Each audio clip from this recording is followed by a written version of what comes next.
Well, one, there's a few principles we should keep in mind. First is that we never date set. The church has actually solemnly taught that should never be done.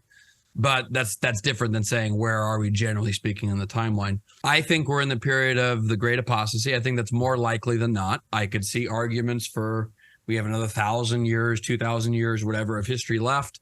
But I think the strongest argument is in favor of the great apostasy. And there's many reasons for that. The Council of Trent in the Roman Catechism stated that there were three principal signs that would take place before Christ's return. The first one was that the gospel would go to the ends of the earth. I think that's inarguably happened. The second one is that there would be a great apostasy. Great apostasy of the Gentile nations is generally how it's understood. And then the third one is that Antichrist comes. So I would argue that the first sign has most definitely taken place. The third sign has most definitely not taken place.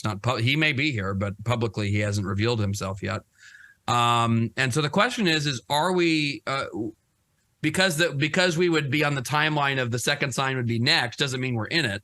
So the question would be, are we in the middle of the second time? And I think we are, and for various reasons. Our Lord makes a very interesting reference in the Gospel of Luke to when the Jews would accept Christ and convert. And he basically talks about when you receive me, when you say, blessed is he who comes in the name of the Lord. But he refers to the times of the Gentiles and Jerusalem being trodden underfoot by the Gentiles. And he implies very clearly that the Jews will get sovereignty of Jerusalem again, which is what has happened. And it happened right after the completion of the Second Vatican Council, which I don't think any Catholic can licitly argue taught heresy. I don't think it did. But obviously, I mean, Paul VI said it himself. It opened the window to something to allow the smoke of Satan into the church. Paul VI himself says this, kind of alluding to Apocalypse 9 about this opening of the pit and this coming of smoke into the temple. And so, I do think it's very, very interesting that the end of the Second Vatican Council and Jewish sovereignty over Jerusalem being done in the Six-Day War coincided, basically.